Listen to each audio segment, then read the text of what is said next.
እንኳን ለአጋዕዝተ ዓለም ለቅድስት ሥላሴ ወርሃዊ በዓል እንዲሁም በዚህች ዕለት ታስበው ለሚውሉ ቅዱሳን ወርሃዊና ዓመታዊ መታሰቢያ በዓላቸው በሰላም አደረሳችሁ አደረሰን። በስመ አብ ወወልድ ወመንፈስ ቅዱስ አሐዱ አምላክ አሜን። የተከበራችሁ የልዑል እግዚአብሔር ቤተሰቦች፣ የእናታችን የቅድስት ድንግል ማርያም የአስራት ያደራ ልጆች፣ የቅዱሳን መላእክት፣ የቅዱሳን ጻድቃን፣ የቅዱሳን ሰማዕታት ወዳጆች በልዑል እግዚአብሔር አምላክ ፍጹም ሰላምታ እንደምን ቆያችሁ እያልን የሰኔ 7ን ቀን የዕለተ እሁዱን የቅዳሴውን ምስባክና በቅዳሴ ጊዜ የሚነበበውን ምንባብ እናሰማለን። መዝሙር 51 ቁጥር 10 አቤቱ ንጹሕ ልብን ፍጠርልኝ፣ የቀናውንም መንፈስ በውስጤ አድስ፣ ከፊትህ አትጣለኝ። ልበ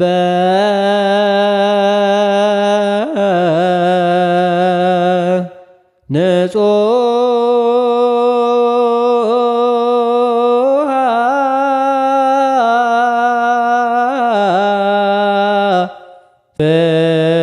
ፍጥሊተ እግዚኦ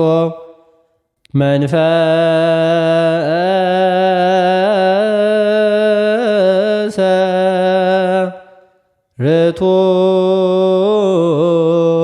ርቱዐ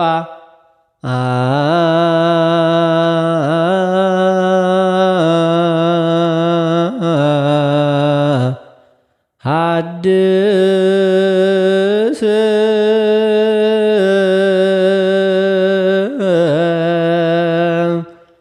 ውስተ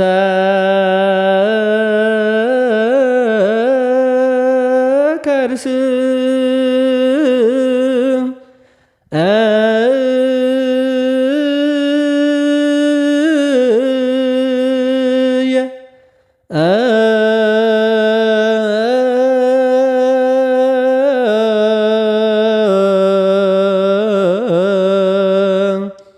ኢትግድፈኒ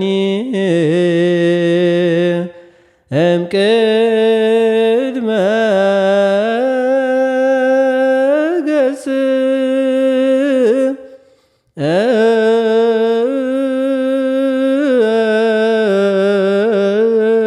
ገጽከ።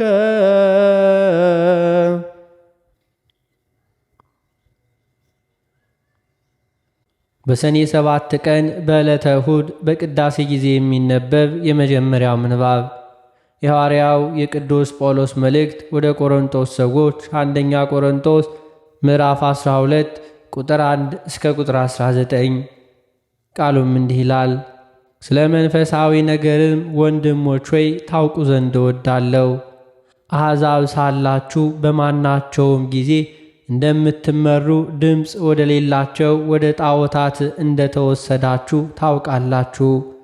ስለዚህ ማንም በእግዚአብሔር መንፈስ ሲናገር ኢየሱስ የተረገመ ነው የሚል እንደሌለ በመንፈስ ቅዱስም ካልሆነ በቀር ኢየሱስ ጌታ ነው ሊል አንድ እንኳን እንዳይችል አስታውቃችኋለሁ። የጸጋም ስጦታ ልዩ ልዩ ነው፣ መንፈስ ግን አንድ ነው። አገልግሎትም ልዩ ልዩ ነው፣ ጌታም አንድ ነው። አሰራርም ልዩ ልዩ ነው፣ ሁሉን በሁሉ የሚያደርግ እግዚአብሔር ግን አንድ ነው። ነገር ግን መንፈስ ቅዱስን ለመግለጥ ለእያንዳንዱ ለጥቅም ይሰጠዋል። ለአንዱ ጥበብን መናገር በመንፈስ ይሰጠዋልና፣ ለአንዱ በዚያ መንፈስ ዕውቀትን መናገር ይሰጠዋል። ለአንዱ በዚያ መንፈስ እምነት፣ ለአንዱ በዚያ መንፈስ የመፈወስ ስጦታ፣ ለአንዱ ታምራትን ማድረግ፣ ለአንዱ ትንቢትን መናገር፣ ለአንዱ መናፍስትን መለየት፣ ለአንዱም በልዩ አይነት ልሳን መናገር፣ ለአንዱ በልሳኖች የተናገረውን መተርጎም ይሰጠዋል። ይህንም ሁሉ ግን ያ አንዱ መንፈስ እስከሚፈቅድ ለእያንዳንዱ ለብቻው እያካፈለ ያደርጋል።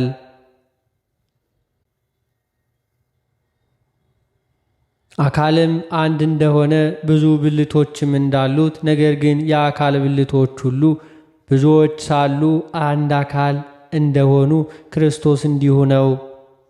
አይሁድ ብንሆን፣ የግሪክ ሰዎችም ብንሆን፣ ባሪያዎችም ብንሆን፣ ጨዋዎችም ብንሆን እኛ ሁላችን በአንድ መንፈስ አንድ አካል እንድንሆን ተጠምቀናልና ሁላችንም አንዱን መንፈስ ጠጥተናል። አካል ብዙ ብልቶች እንጂ አንድ ብልት አይደለምና። እግር እኔ እጅ አይደለሁምና የአካል ክፍል አይደለሁም ብትል ይህን በማለቷ የአካል ክፍል መሆኗ ይቀራልን? ጆሮ እኔ ዓይን አይደለሁምና የአካል ክፍል አይደለሁም ቢል ይህን በማለቱ የአካል ክፍል መሆኑ ይቀራልን? አካል ሁሉ ዓይን ቢሆን መስማት ወዴት በተገኘ? ሁሉን መስማት ቢሆን ማሽተት ወዴት በተገኘ? አሁን ግን እግዚአብሔር እንደወደደ ብልቶቻችን እያንዳንዳቸው በአካል አድርጓል።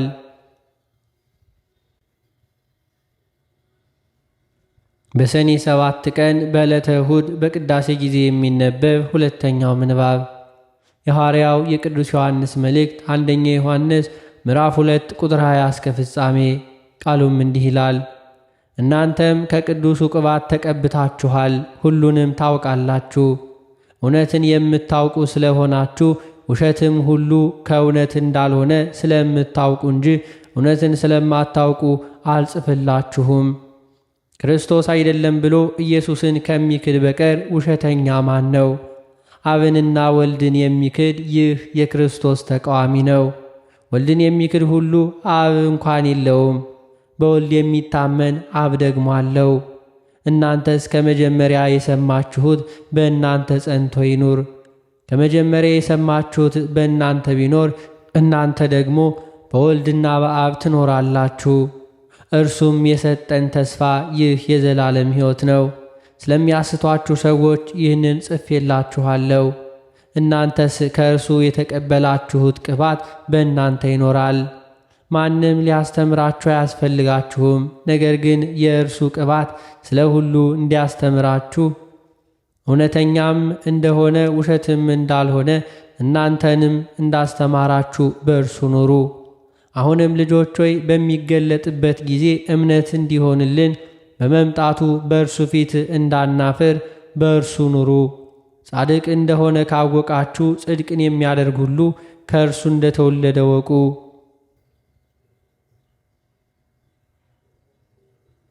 በሰኔ 7 ቀን በዕለተ እሁድ በቅዳሴ ጊዜ የሚነበብ ሦስተኛው ምንባብ የሐዋርያት ሥራ ምዕራፍ 2 ቁጥር 14 እስከ ቁጥር 22። ቃሉም እንዲህ ይላል። ነገር ግን ጴጥሮስ ከ11 ጋር ቆመ፣ ድምፁንም ከፍ አድርጎ እንዲህ ሲል ተናገራቸው። አይሁድ በኢየሩሳሌም የምትኖሩ ሁላችሁ ይህ በእናንተ ዘንድ የታወቀ ይሁን፣ ቃሎችንም አድምጡ። ለእናንተ እንደ መሰላችሁ እነዚህ የሰከሩ አይደሉም፣ ከቀኑ 3 ሰዓት ነውና። ነገር ግን ይህ በነቢዩ በኢዮኤል የተባለው ነው።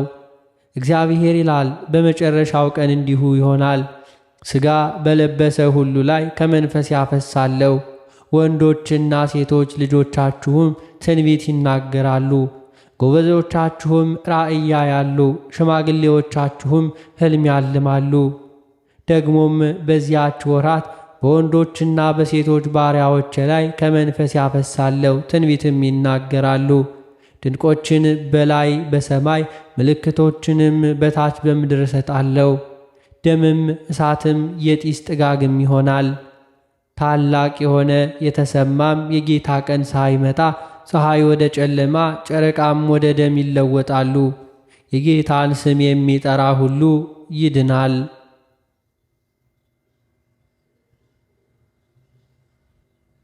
በሰኔ 7 ቀን በዕለተ እሁድ በቅዳሴ ጊዜ የሚነበብ የወንጌል ምንባብ የዮሐንስ ወንጌል ምዕራፍ 14 ቁጥር 22 እስከ ፍጻሜ። ቃሉም እንዲህ ይላል። የአስቆሮጡ ያይደለ ይሁዳ ጌታ ሆይ ለዓለም ሳይሆን ራስህን ለእኛ ልትገልጥ ያለህ እንዴት ነው አለው። ኢየሱስም መለስ አለው፣ የሚወደኝ ቢኖር ቃሌን ይጠብቃል፣ አባት የሚወደዋል፣ ወደ እርሱም እንመጣለን፣ በእርሱም ዘንድ መኖሪያ እናደርጋለን። የማይወደኝ ቃሌን አይጠብቅም።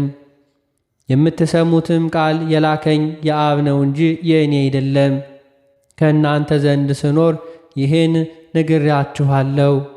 አብ በስሜ የሚልከው ግን መንፈስ ቅዱስ የሆነው አጽናኝ እርሱ ሁላችሁን ያስተምራችኋል፣ እኔም የነገርኋችሁን ሁሉ ያሳስባችኋል። ሰላምን እተውላችኋለሁ፣ ሰላሜን እሰጣችኋለሁ። እኔ የምሰጣችሁ ዓለም እንደሚሰጥ አይደለም። ልባችሁ አይታወክ አይፍራም። እኔ ሄዳለሁ ወደ እናንተም እመጣለሁ እንዳልኋችሁ ሰማችሁኝ። የምትወዱኝስ ብትሆኑ ከእኔ አብ ይበልጣልና ወደ አብ በመሄዴ ደስ ባላችሁ ነበር። ከሆነም በኋላ ታምኑ ዘንድ አሁን አስቀድሞ ሳይሆን ነግሬያችኋለሁ።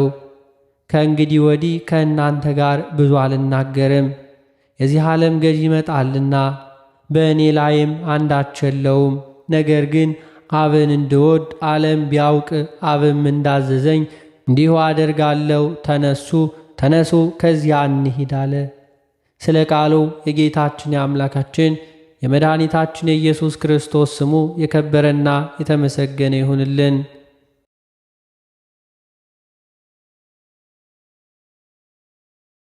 የተከበራችሁ የልዑል እግዚአብሔር ቤተሰቦች፣ ከዚህ በመቀጠል በዕለተ እሁድ የሚነበብና የሚጸለዩን የሰይፈ ሥላሴ ጸሎትን እናሰማለን። በስመ አብ ወወልድ ወመንፈስ ቅዱስ አሃዱ አምላክ አሜን። አንድ አምላክ በሚሆን በአብ በወልድ በመንፈስ ቅዱስን በማመን በሰንበተ ክርስቲያን በዕለተ እሁድ የሚጸለይ ሰይፈ ሥላሴ ጸሎት ነው። ጌታዬና አምላኬ እግዚአብሔርን አመሰግናለሁ። አቤቱ በተወደደው ልጅህ በጌታችን በአምላካችንና በመድኃኒታችን በኢየሱስ ክርስቶስ ቅዱሳን በሚሆኑ ስሞችህ ጸሎቴንና ልመናዬን ተሰማኝ ዘንድ እለምንሃለሁ። አቤቱ የሰይጣንን ሰራዊት ከኔ አርቅ፣ በወጥመዱም እንዳልገኝ ጠብቀኝ። ክፉውን ሁሉ ከኔ አስወግድልኝ። በአንተ ታምኛለሁና በፈቃድህ እንድሄድ አድርገኝ። በፍቅርና በሰላም በጽድቅህም ጎዳና ምራኝ። በቸርነትህና በይቅርታህ እንቅልፍ በማይኖራቸው ዐይኖች ተመልከተኝ። በክንፈ ረድኤትህ ትሰውረኝ ዘንድ እለምንሃለሁ። ይህችን ዕለት የበጎ ነገር መጀመሪያና መዳረሻ አድርግልኝ። አቤቱ ለኀጢአት የማስተስሪያ እንዲሆነኝ ቅዱስ ሥጋህን ክቡር ደምህን እቀበል ዘንድ የተዘጋጀው አድርገኝ። በቀንና በሌሊት በምቀመጥበትና በምነሳበት በምወጣበትና በምገባበት ጊዜ እንዲሁ ጠብቀኝ። ጎዳናዬን አቅና፣ አካሄዴን አሳምር። በክፉዎች ጠላቶች እጅ አሳልፈህ አትስጠኝ። መልካሙንና በጎውን ስጠኝ። አቤቱ ይቅር በለኝ። አንተን የሚያመሰግንና ለአንተ የሚገዙ ደጋግና የተባረኩ ልጆችን ስጠኝ።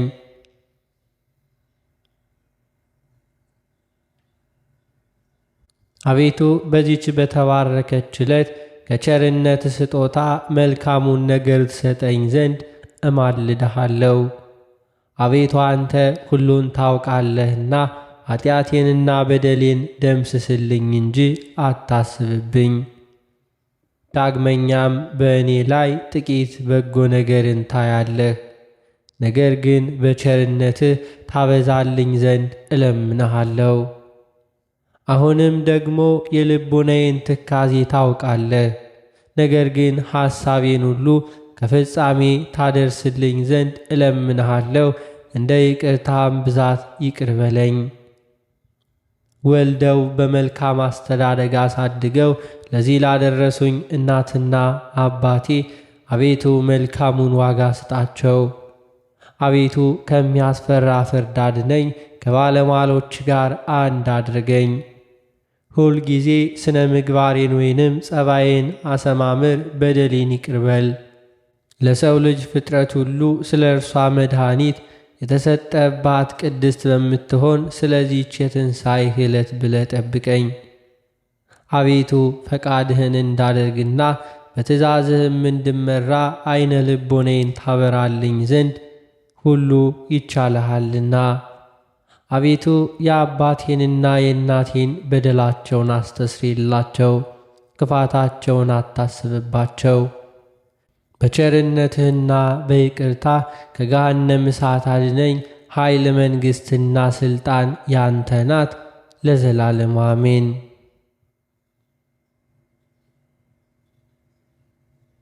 አቤቱ የስምህን አዳራሽ ለደህንነትና ለሕይወት እንዲሁ ለደስታና ለሰላም ለጸጋና ለክብር ለሽልማትና ለባለጸግነት ለሰው ልጅ ፍቅር የተዘጋጀ አድርግ። አቤቱ ስለ ኃጢአቴ ብዛት የተዘጋ እንኳን ቢሆን ቢገኝ የቸርነትህን ደጅ ክፈትልኝ። አቤቱ ስለ በደሌ የተከፈተውን የመዓትህን በር ዝጋልኝ። የለመነ ይወስዳል፣ የፈለገ ያገኛል፣ በርም ላንኳኳ ይከፈተልታልና አቤቱ ይቅርታህን እሻለሁ። ወደ ጌትነትህ አዳራሽ ገባ ዘንድ የቸርነትህን በር አንኳኳለሁና አቤቱ ክፈትልኝ። ቸርነትህን ባስቆጣም እንኳን በዐይነ ምሕረትህ ተመልከተኝ። ምሕረትህ የተመላ ቀኝህ ትዳሰኝ። አቤቱ የመዓትህን ጽዋ በላዬ አታፍስ። ለጥፋት የተዘጋጀ የኀጢአትንም በር በእኔ ላይ አታንሳ። በጽድቅ ገሥጸኝ፣ በቸርነትህም ጎብኘኝ እንጂ እስከ ዘላለሙ አሜን።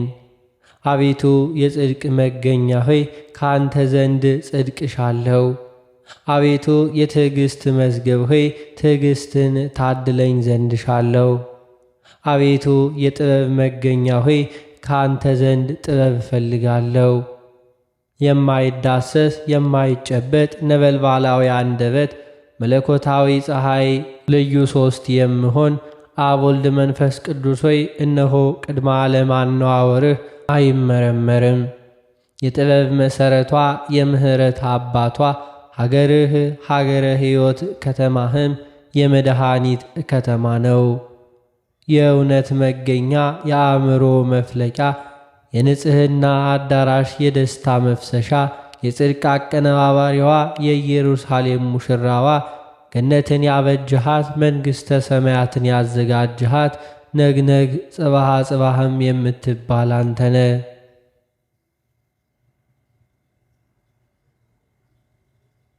ምስጢርህ ከሰውና ከመላእክት ከማንኛውም ፍጥረት ሁሉ የተሰወረ ነው።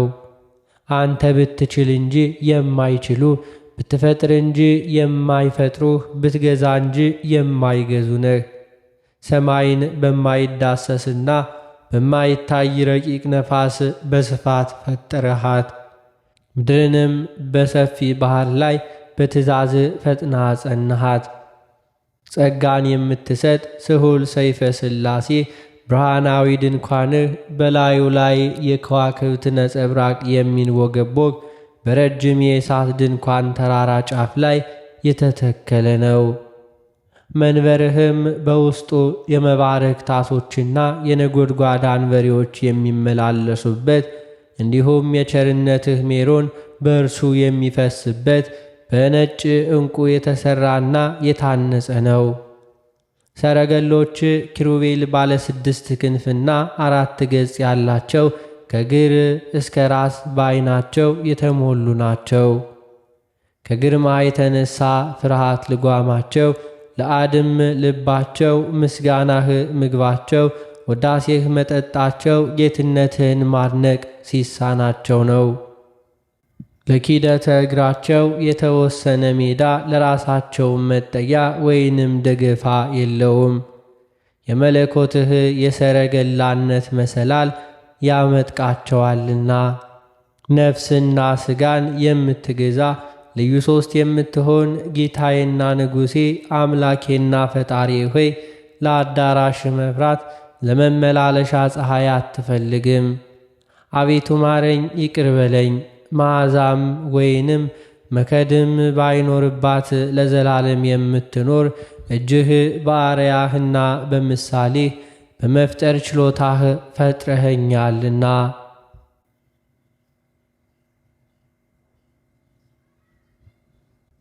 የአማልክቶች አምላክ የገዢዎች ገዥ የንጉሶችም ንጉሥ አምላክ ሆይ ትዕግሥትህ ልማድህ ነው። ይቅርታና የቸርነት ጠል ከቤትህ ይዘንማል። የጽድቅና የእውነት ማዕበል በፊትህ ያልፋል።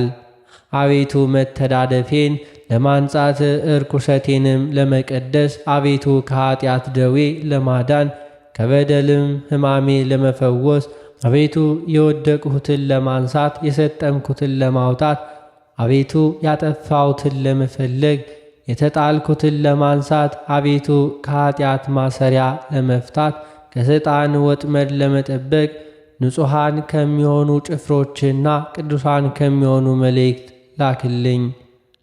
አቤቱ ከአንደበታቸው የእሳት ብልጭታ የሚብለጨለጭ ከከንፈራቸው የምስጋናም ጉም የሚተን የሚጤስ ከአፋቸው ምስጋና እንደ ክረምት ጎርፍ የሚጎርፍ ፍጹማን አመስጋኞችና አገልጋዮችህ ወገን ከሆኑት ሁሉ እንዲሁ ሁልጊዜ ላክልኝ።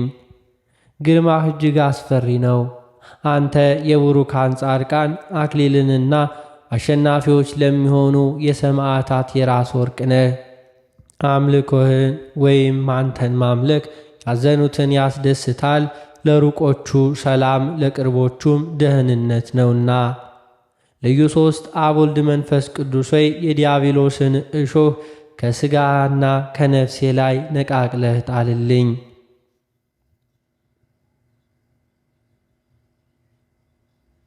በአንጻሩም የበደል ሐሩር የማያጠወልገው የፀሐይ ሙቀት የማያደርቀው የዓለሙ ሁሉ እርግጠኛ ጠላት የሆነ የርጉም ሳጥናኤል የነፋሃቱ ውርጭ የማያገኘው የፍቅርህን ስንዴ በልቤ ውስጥ ዝራ። ነፍስና ሥጋን የምትገዛ ልዩ ሦስት ሆይ በወራቶቹና በዘመኖቹ ሁሉ የንጽሕና መጎናጸፊያ አልብሰኝ። የቅድስናን ዝናር አስታጥቀኝ። ለሕይወትና ለመድኃኒት የሚሆን የአሸናፊነትን ራስ ወርቅ አቀዳጀኝ። አቤቱ ሰውን ወዳጅ ሆይ በቸርነት ፈትል በተታታ የይቅርታህን ጌጥ እንዲሁ ጌጥ አስጊጥ። አቤቱ እሳታዊ አንደበት መለኮታዊ ፀሐይ መሐሪና ቅዱስ ጻድቅ አብ ሆይ በጽድቅህ አጽድቀኝ።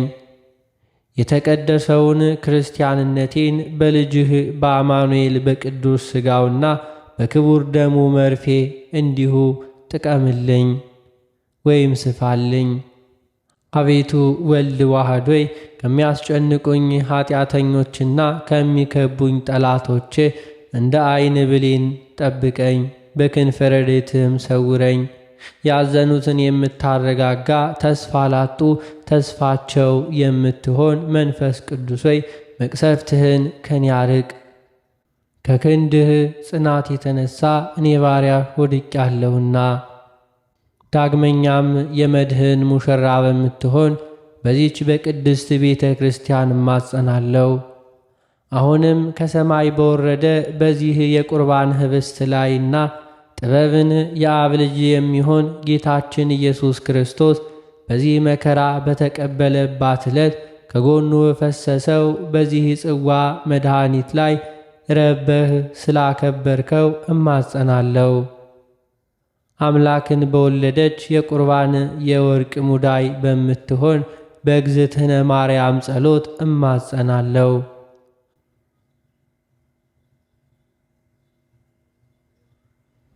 ቡሩክ አብ ሆይ በሊቀ መላእክት ቅዱስ ሚካኤል ልመና ረዳቱ ነኝ እንጂ አትጣለኝ። ወልድ ዋህድ ሆይ የምሥራችን አብሳሪ በሚሆን በቅዱስ ገብርኤል አማላጅነት ረዳቱ ነኝ እንጂ አትጣለኝ። ቅዱስ መንፈስ ጰራቅሊጦስ ሆይ በአቃቤ ኆኃት ቅዱስ ሩፋኤል ልመና ረዳቱ ነኝ እንጂ አትጣለኝ። ጠላቶቼ ሁሉ እንዳይከቡኝ እንደ ዓይን ብሌን ጠብቀኝ። ለመክበብ ቢሞክሩ በቅጽበት በፊቴና በኋላዬ ፈጥነው ይውደቁ። ፈጣሪ ኢየሱስ ክርስቶስ ሆይ በስምህ እታመናለሁ። አዳኙ የሚሆን ቃልህና ታርዶ ተወራርዶ በማያልቅ ቅዱስ ሥጋ ተቀድቶ በማይደርቅ ክቡር ደምህ እለምናለሁ። ልዩ ሦስት አብ ወልድ መንፈስ ቅዱስ ሆይ ነፍሴንና ሥጋዬን ቤተሰቤንና ከብቶቼን ንብረቶቼንና ሠራተኞቼን ባለቤቴንና ልጆቼን የእኔ የሆነውን ሁሉ በአንተ አደራ አስጠብቃለሁ። ቸርነትህና ይቅርታ የበዛ ሆይ ከዕለት እኪት አድነን፣ ከጥፋት ጠብቀን። አንተ የበጎ ነገር ሁሉ መገኛ መዝገብ ነህና ለአንተ በፍጥረት ሁሉ አንደበት ፍጹም ምስጋና ይገባሃል። በመለኮት እናት በድንግል ማርያም አማላጅነትና በታላቁ ሰማዕት በቅዱስ ሚካኤል ጸሎት በየጊዜውና በየሰዓቱ በእኔ ላይ ምሕረት ይደረግልን ዘንድ ፈቃድ ይሁን። አቤቱ አምላካችን ሆይ ረድኤትና ደህንነት የሚገኝ ካንተ ዘንድ ነው። ስሉስ ቅዱስ ሆይ እኛን ኃጥአን የሆን ባሪያዎችህን ከመከራ ሥጋ ከመከራ ነፍስ ጠብቀን አድነን፣ ለዘላለሙ በእውነት አሜን።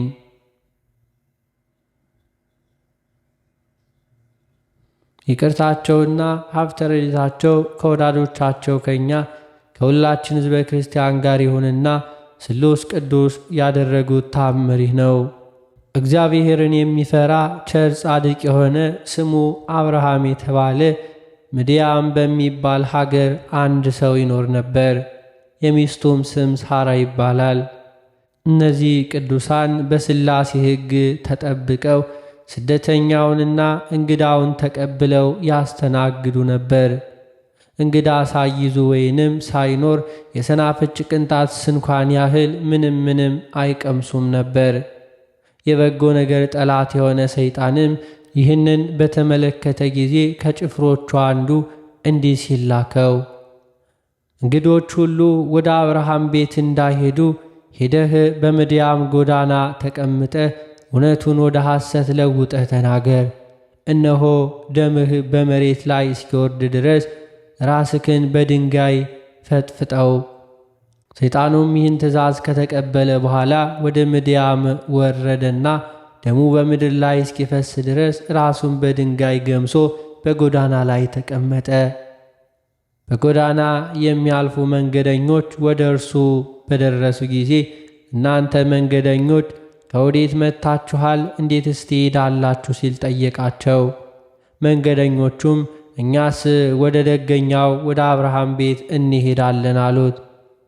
በውኑ አብርሃም ደግነቱ በክፋት እንደተለወጠና ክፉ ሰው እንደሆነ አልሰማችሁምን? አላቸው።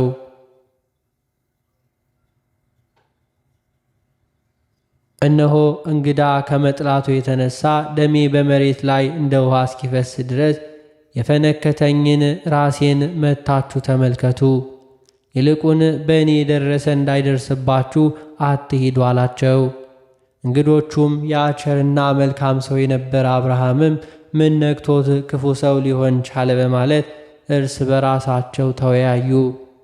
ይህንንም ከተባባሉ በኋላ ተመልሰው ወደ ሀገራቸው ሄዱ።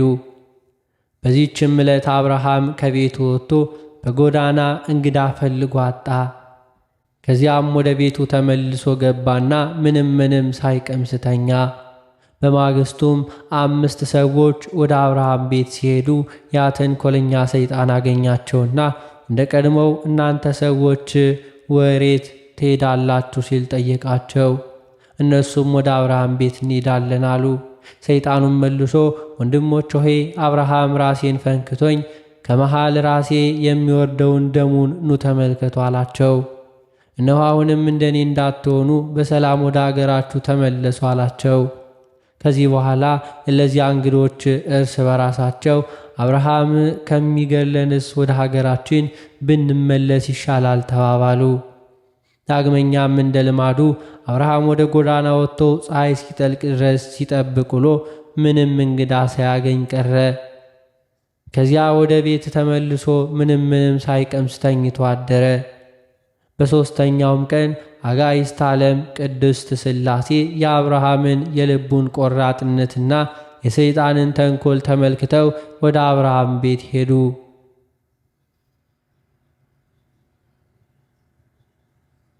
በዚያን ጊዜ የሰይጣን ምክሩ ሁሉ ተሻረ። ይዘውት ወደ መጨረሻይቱ የሲኦል ረግረግ ጣሉት።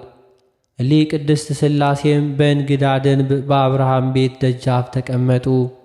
አብርሃም በደጁ እንደ ተቀመጡ በተመለከተ ጊዜ ወደ ቤቱ ሮጦ ገብቶ ለሚስቱ እንዲህ ሲል ነገራት።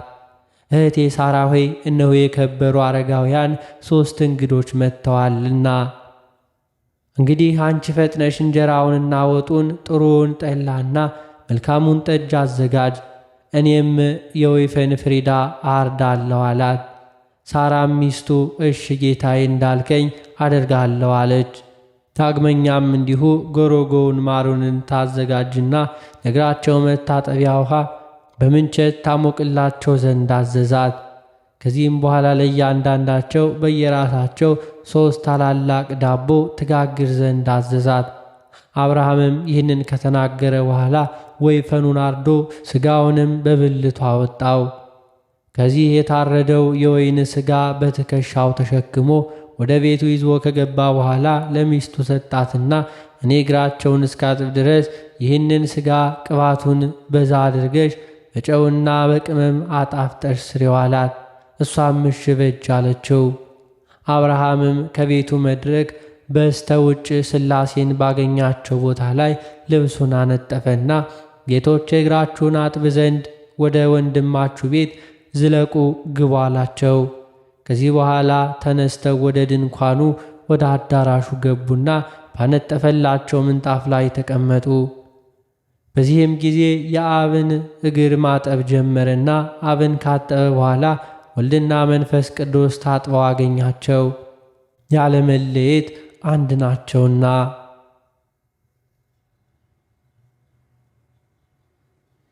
በዚያን ጊዜ ማዕዱን በገበታ ሰርቶ ወይኑንም በማድጋ ቀርቶ አቀረበላቸው። እስኪጠግቡ ድረስ በሉ ጠጡ። ማዕዱ ከተነሳ በኋላ ለእንግዶቹ ራት የታረደውን ወይፈን በቤቱ በራ ፊት ለፊት በውጭ በኩል ቆሞ አየው። አብርሃምም ይህን ወይፈን ባየ ጊዜ ፈጽሞ ፈራ፣ ተንቀጠቀጠ። በዚያን ጊዜ ሥላሴ አብርሃም ሆይ ሰይጣን እንደ ቀናብህ ጠንቅቀህ እወቅ። እንግዳ በመጣል ጊዜ በብሩህ ልቡና እና በንቁ ሕሊና ሆነ ተቀበለው። ነገር ግን እንግዳ ካልመጣ ራትህን በጊዜ ብላ፣ መጠጥህንም ጠጣ እንጂ ጦምህን አትደር አሉት። ይህንንም ተናግረው እሊህ በአምሳልና በሕልውና ትክክል የሆኑ ሥላሴ ወደ ሰማይ አረጉ። ይህን ሁሉ የሆነው ሐምሌ 7 ቀን በዋለው ዕለት በቅድስት ሥላሴ በሰንበተ ክርስቲያን እሁድ ቀን ነው። የምድያም ሰዎች ስለዚህ ለምግብ ከተዘጋጀ በኋላ ሥላሴ ስላነሱት ወይፈን እንዲሁም በሥላሴ ዘንድ በተደረጉት ድንቅ ድንቅ ሥራዎች ሁሉ ፈጽመው ተደነቁ። ይቅርታቸውና ሀብተ ረድኤታቸው ከወዳጆቻቸው ከእኛ ጋር ለዘላለሙ ይሁን በእውነት አሜን።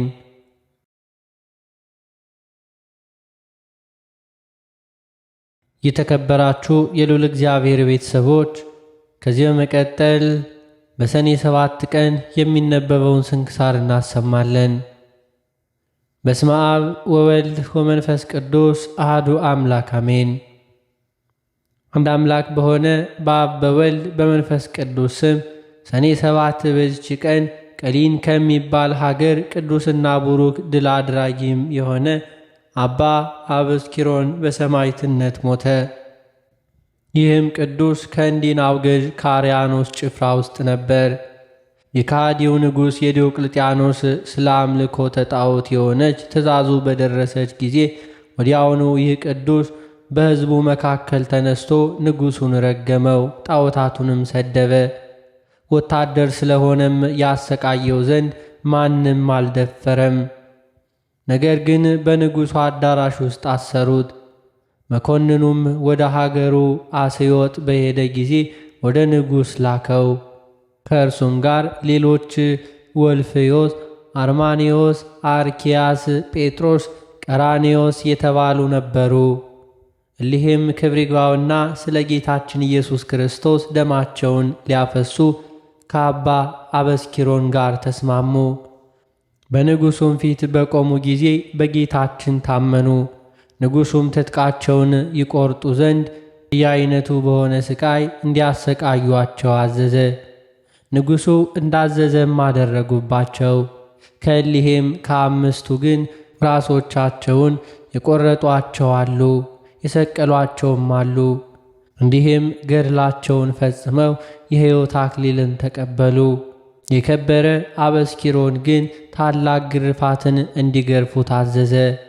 ከዚህ በኋላ ከራሱ እስከ አንገቱ ቆዳውን እንዲገፉት በፈረስ ጅራፍም አስረው በከተማ ውስጥ እንዲጎትቱ ታዘዘ። ይህን ሁሉ አደረጉበት። ከዚህ በኋላ በብረት ምጣድ ውስጥ እንዳየው በላዩ አፉን ዘግቶ ተሸክመው ወስደው በውሽባ ቤት ማንደጃ ውስጥ ጨመሩት። በስቃዩም ውስጥ ሁሉ የእግዚአብሔር መልአክ ወደ እርሱ ይመጣና ያጽናናውና ያስታግሰው ነበር። ያለምንም ጉዳት አድኖ በሰላም በደህና ያስነሳው ነበር።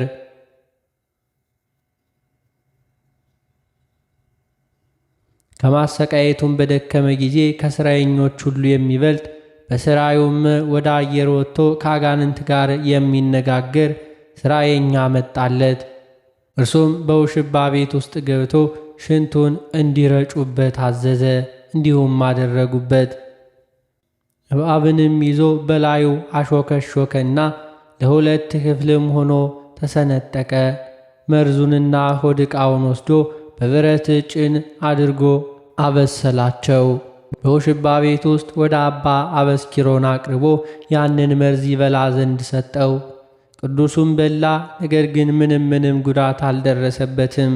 ያም መሰሪ የመኳንንተ ጽልመት አለቃቸው ሆይ በዚህ ክርስቲያናዊ ላይ ኃይልህን አድርግ ብሎ ጮኸ። ምንም ጥፋት ባልደረሰበት ጊዜ መሰሪው አደነቀ። አባ አበስኪሮንም መሰሪውን የሚራዳ ሰይጣንህ በክብር ባለቤት በጌታዬ በኢየሱስ ክርስቶስ ኃይል አንተን ይቀጣሃል አለው። ወዲያውኑ ጥሎ የሚያንከባልለው ክፉ ሰይጣን ተጫነበት። ክብር ይግባውና በጌታችን በኢየሱስ ክርስቶስ እስከ ታመነ ድረስ አሰቃየው። መኮንኑም የመሰሪውን ራስ ይቆርጥ ዘንድ አዘዘና በሰማዕትነት ሞተ። በቅዱስ አበስኪሮን ላይ ግን ቁጣን፣ ብስጭትን በመጨመር ጽኑ ስቃይን አሰቃየው። አባለ ዘሩን እንዲቆርጡ አዘዘ። እርሱ ግን በመከራው ሁሉ እግዚአብሔርን ያመሰግን ነበር። ከዚህ በኋላ ራሱን በሰይፍ እንዲቆርጡ አዘዘና ቆረጡት። የድል አክሊል በመንግሥተ ሰማያት ተቀበለ።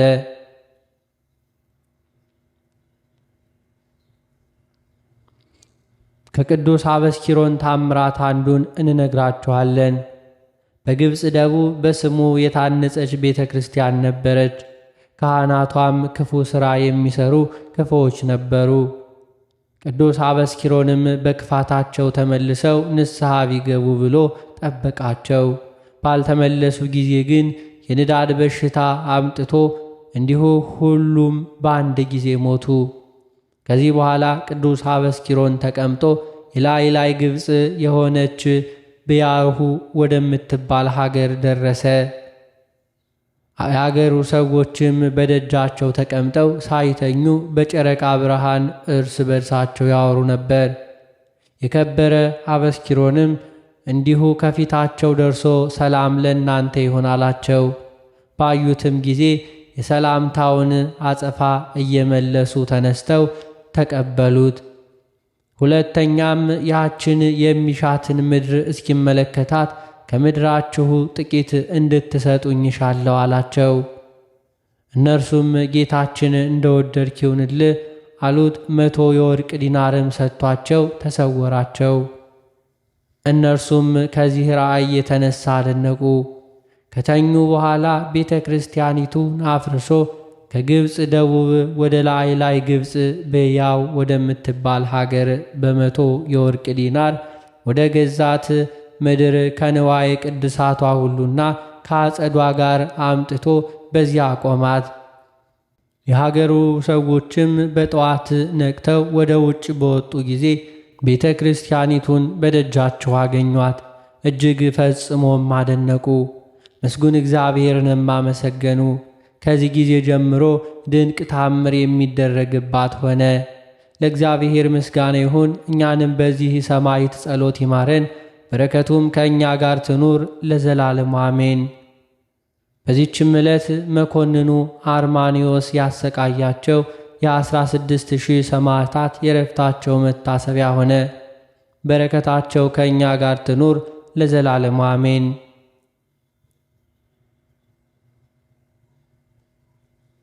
በዚህችም ዕለት አምላክን የወለደች የእመቤታችን የቅድስት ድንግል ማርያም ቤተ ክርስቲያን የተከፈተችበትና የከበረችበት ነው።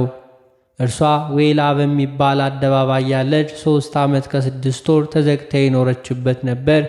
ይኸውም በ1020 ዓመተ ሰማዕታት ነው። ከእመቤታችን ቅድስት ድንግል ማርያም ሰው ለሆነ ሕይወትና መድኃኒት አድርጎ እርሷን ለሰጠን ለእግዚአብሔር ምስጋና ይሁን ለዘላለሙ አሜን። አነሳስቶ ላስጀመረን አስጀምሮ ላስፈጸመን ለጌታችን ለአምላካችን ለመድኃኒታችን ለኢየሱስ ክርስቶስ ክብርና ምስጋና ይገባል፣ ዛሬም ዘውትርም ለዘላለሙ አሜን። አባታችን ሆይ በሰማያት የምትኖር፣ ስምህ ይቀደስ፣ መንግሥትህ ትምጣ፣ ፈቃድህ በሰማይ እንደሆነች እንዲሁም በምድር ትሁን። የዕለት እንጀራችንን ስጠን ዛሬ፣ በደላችንንም ይቅር በለን እኛም የበደሉንን ይቅር እንደምንል። አቤቱ ወደ ፈተናም አታግባን ከክፉ ሁሉ አድነን እንጂ መንግሥት ያንተ ናትና፣ ኃይል፣ ክብር፣ ምስጋና ለዘላለሙ አሜን። እመቤታችን ቅድስት ድንግል ማርያም ሆይ በመልአኩ በቅዱስ ገብርኤል ሰላምታ ሰላም እንልሻለን። በሐሳብሽ ድንግል ነሽ፣ በሥጋሽም ድንግል ነሽ። አሸናፊ የልዑል እግዚአብሔር እናት ሆይ ሰላምታ ላንቺ ይገባሻል። ከሴቶች ሁሉ ተለይተሽ አንቺ የተባረክሽ ነሽ፣ የማፀን ፍሬ የተባረከ ነው። ጸጋን የተመላሽ ቅድስት ሆይ ደስ ይበልሽ፣ ልዑል እግዚአብሔር ከአንቺ ጋር ነውና ከተወደደው ልጅሽ ከጌታችን ከመድኃኒታችን ከኢየሱስ ክርስቶስ ዘንድ ይቅርታውንና ምሕረቱን ለምኝልን ኃጢአታችንንም ያስተሰርይልን ዘንድ ለዘላለሙ አሜን።